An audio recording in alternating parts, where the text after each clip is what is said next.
Bienvenue à toutes et à tous. Aujourd'hui, nous plongeons au cœur d'un événement géostratégique majeur, pourtant passé sous silence par les grands médias internationaux. Un exercice militaire qui, bien plus qu'une simple routine entre deux armées, redéfinit les équilibres de puissance dans le bassin méditerranéen et annonce l'émergence d'un nouveau pôle de stabilité en Afrique du Nord. Nous allons décortiquer ensemble l'opération El Mourjane 2025, ces manœuvres navales conjointes menées par l'Algérie et la Tunisie au début du mois de décembre 2025. Derrière ce nom, se cache une démonstration de force, de souveraineté et de vision politique qui envoie un message cristallin aux observateurs avertis. La Méditerranée occidentale n'est plus une chasse gardée, et sa sécurité future se construira avec, et par, ses nations riveraines. Abonnez-vous dès maintenant et activez les notifications pour ne rien manquer de nos décryptages exclusifs sur les bouleversements géopolitiques en cours. La suite de cette analyse va vous révéler comment cet exercice est bien plus qu'un fait d'armes, c'est un tournant historique. Bonjour, et entrons dans le vif du sujet. Sans plus tarder, allons droit au but. L'opération El Mourjane 2025 n'est pas un simple exercice de courtoisie entre voisins. C'est le produit d'une nécessité stratégique absolue, surgie dans un contexte régional aussi volatile que vital. Imaginez un espace maritime, la Méditerranée occidentale, qui est à la fois l'une des artères commerciales les plus cruciales du globe, une zone de tensions énergétiques latentes avec les explorations gazières et pétrolières, un couloir de migration incontrôlable et un terrain de jeu pour les trafics en tout genre, armes, drogues, êtres humains. Ajoutez à cela la présence permanente et croissante de flottes militaires extra-régionales, que ce soit celle de l'OTAN, de la Russie ou d'autres puissances, et vous obtenez un cocktail explosif où la souveraineté des États côtiers est constamment mise à l'épreuve. C'est dans cette fournaise que l'Algérie et la Tunisie ont décidé d'allumer un contre-feu. L'opération El Mourjane est donc, avant toute chose, un acte politique fort, une affirmation. La sécurité de cette région est d'abord l'affaire des pays qui l'abordent. En choisissant de s'unir et de démontrer leur capacité d'action commune, Alger et Tunis s'adressent un message sans ambiguïté aux puissances extérieures, aux réseaux criminels et aux forces déstabilisatrices. Cette zone n'est pas un no man's land. Elle est surveillée, contrôlée et défendue. Passons maintenant à la substance même de l'exercice.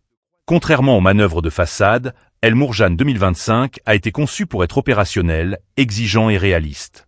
Les scénarios joués n'étaient pas des hypothèses lointaines, mais des situations concrètes, tirées des menaces qui pèsent quotidiennement sur la région. Cette dimension réelle est ce qui donne à l'exercice toute sa crédibilité et sa valeur stratégique. Analysons en détail les 4 piliers sur lesquels il s'est construit, car chacun répond à un défi spécifique. 1. La recherche et le sauvetage, SAR. L'humanitaire comme pilier de la souveraineté. Le premier volet majeur a consisté en des simulations poussées d'opérations de recherche et de sauvetage en haute mer. Pourquoi est-ce si fondamental? Parce que dans l'imaginaire collectif, la puissance militaire évoque la destruction, mais la vraie puissance, la puissance légitime, est aussi celle qui protège et qui sauve. La Méditerranée est un cimetière maritime. Elle est le théâtre de tragédies humaines récurrentes avec les naufrages de migrants, mais aussi d'accidents maritimes impliquant des navires de commerce ou de pêche. En démontrant une capacité coordonnée et rapide à intervenir pour sauver des vies, les marines algériennes et tunisiennes accomplissent 3 choses. Elles renforcent leur légitimité aux yeux de leur population et de la communauté internationale, elles améliorent leur connaissance opérationnelle du milieu marin dans des conditions de stress, et elles envoient un signal aux passeurs et trafiquants. Les zones où vous opérez sont sous surveillance étroite, capables de détecter la moindre embarcation en détresse. C'est une manière de reprendre le contrôle narratif et opérationnel sur un espace souvent perçu comme ingouvernable. 2. Le contrôle et la surveillance maritime, le mur électronique et physique. Le deuxième axe, le plus technique et le plus sensible, a porté sur le contrôle strict de l'espace maritime. Cet exercice a impliqué l'identification, l'interception et l'inspection de navires suspects, joués par des unités alliées. Cela recouvre des compétences critiques. Le renseignement maritime pour cibler un navire, l'approche et la sommation, l'arraisonnement sécurisé, potentiellement sous la menace d'adversaires, et le contrôle de la cargaison. Dans le contexte réel, cela vise directement la quadruple menace. Le trafic d'armes, qui alimente les conflits au Sahel et en Libye, la contrebande de carburant et de marchandises, qui assèche les économies nationales, le narcotrafic, dont la Méditerranée est une voie majeure. Et enfin, la possibilité d'actions terroristes venues de la mer. En maîtrisant cette capacité, l'Algérie et la Tunisie érigent un mur mobile en mer.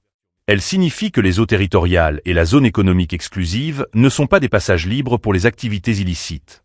Cette démonstration de « police des mers » est un attribut essentiel de l'État souverain, souvent réservé aux grandes puissances navales. Le faire en coopération multiplie l'efficacité et réduit les angles morts. 3. Les forces spéciales et le combat naval, la pointe de la lance. Troisième dimension, et non des moindres, la mise en œuvre et la coordination d'unités de commando naval. Ces forces d'élite, les bérets verts de la mer, sont entraînées pour des interventions chirurgicales et hautement risquées. Reprise d'un navire pris d'assaut par des pirates ou des terroristes, opérations de débarquement discret, reconnaissance de côte, actions directes contre des installations en mer. Leur engagement dans El Mourjan 2025 est un indicateur clair du niveau de sophistication et de confiance atteint. S'entraîner conjointement à ce type d'opération n'est pas anodin. Cela nécessite un partage de doctrines tactiques, de codes de communication, et une confiance absolue dans le professionnalisme du partenaire. Une erreur dans un exercice de sauvetage est grave, mais une erreur dans un exercice de commando peut être fatale en simulation.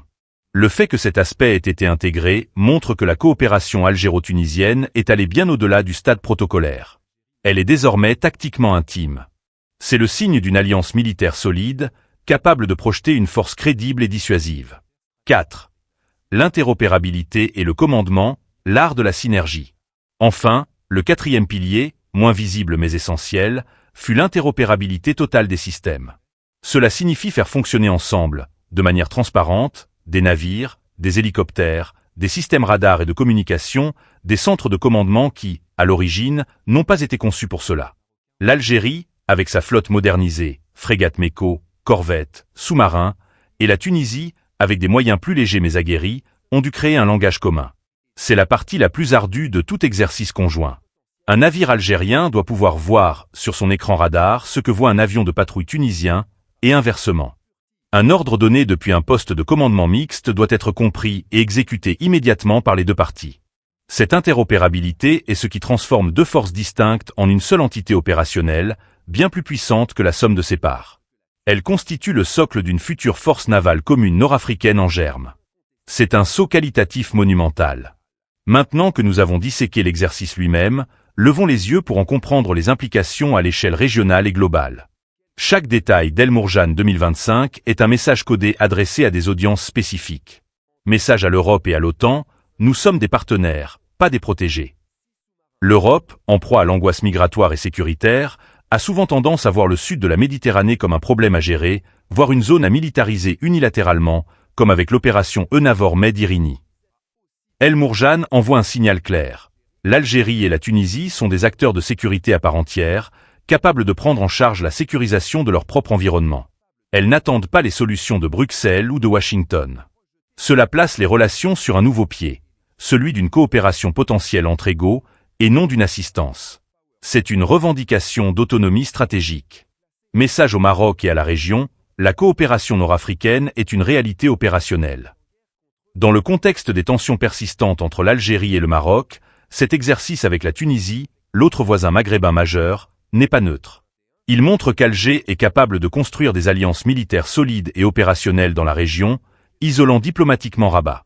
Il dessine les contours d'un axe de stabilité Alger-Tunis-Tripoli, si la Libye se stabilise, face à l'axe Rabat-Tel Aviv, consolidé par les accords d'Abraham. C'est une manière de rééquilibrer le jeu des influences au Maghreb. Message aux réseaux criminels et terroristes, votre terrain de jeu se rétrécit. La démonstration de capacité de contrôle, d'arraisonnement et d'intervention rapide est un avertissement direct. Elle indique que les approches maritimes vers les côtes nord-africaines sont désormais bien plus dangereuses pour les trafiquants. La porosité des frontières maritimes, dont ils ont profité pendant des années, est en train de se résorber grâce à une coordination inédite. Cela pourrait les forcer à prendre plus de risques, à changer d'itinéraire, ou à voir leur business model menacé. Message en interne, affirmation de la puissance algérienne et modernisation en marche. Pour le pouvoir algérien, El Mourjan est la vitrine parfaite de la nouvelle doctrine militaire. Après des décennies d'investissements massifs et parfois critiqués, l'armée peut montrer à sa population et à ses élites que ses dépenses se traduisent par des capacités réelles, tangibles et respectées. Cela légitime la stratégie de modernisation et renforce le rôle de l'institution militaire comme pilier de l'État et garant de la souveraineté nationale. Pour la Tunisie, c'est l'occasion de montrer que malgré ses difficultés politiques et économiques, son armée reste professionnelle, fiable et un partenaire de valeur. La vision à long terme, vers une architecture de sécurité maghrébine, El Mourjan 2025 ne doit pas être vu comme un événement isolé, mais comme une pierre angulaire. Il s'inscrit dans une série d'exercices conjoints menés par l'Algérie, avec l'Italie, la Russie, la Chine, d'autres pays africains, et dans la dynamique de renforcement de sa marine. L'objectif final semble être la construction d'une architecture de sécurité régionale endogène, où les pays du Maghreb assureraient eux-mêmes la stabilité de leur espace commun, réduisant ainsi la nécessité et l'influence des acteurs extérieurs. C'est un projet ambitieux, qui vise à faire de la Méditerranée occidentale non plus une frontière entre le Nord et le Sud, mais un espace de coopération et de responsabilité partagée, où les nations africaines dictent leurs propres termes. C'est une revendication de multipolarité dans un monde souvent bipolaire. L'opération El Mourjan 2025 est donc bien plus qu'un simple exercice naval. C'est un fait stratégique total. Militairement, c'est une démonstration de maturité, de professionnalisme et d'interopérabilité avancée qui place les marines algériennes et tunisiennes parmi les acteurs navaux sérieux de la région. Politiquement, c'est une affirmation de souveraineté et une déclaration d'indépendance stratégique. Alger et Tunis disent au monde qu'elles sont les premières responsables de leur sécurité et qu'elles en ont les moyens. Géostratégiquement, c'est un événement disruptif qui redessine la carte des influences en Méditerranée occidentale. Il consolide un pôle de puissance autonome en Afrique du Nord et impose un nouveau facteur que toutes les puissances devront désormais intégrer dans leurs calculs. En définitive, El Mourjan 2025 n'est pas la fin d'un processus, mais un puissant commencement. Il marque l'entrée de l'Algérie dans le club très restreint des puissances navales régionales capables de projeter une vision et d'entraîner leurs voisins dans son sillage. Il sonne le glas de l'époque où la Méditerranée du Sud était considérée comme une zone passive. Désormais, elle est active, vigilante et souveraine. Le message est lancé, et l'histoire stratégique de la Méditerranée en est à jamais changée. Si cette plongée au cœur des enjeux géostratégiques vous a passionné, n'oubliez pas de vous abonner à la chaîne et de cliquer sur la cloche pour ne manquer aucun de nos décryptages. Laissez un commentaire pour nous dire quel autre événement mériterait une analyse approfondie. À très bientôt pour de nouvelles révélations.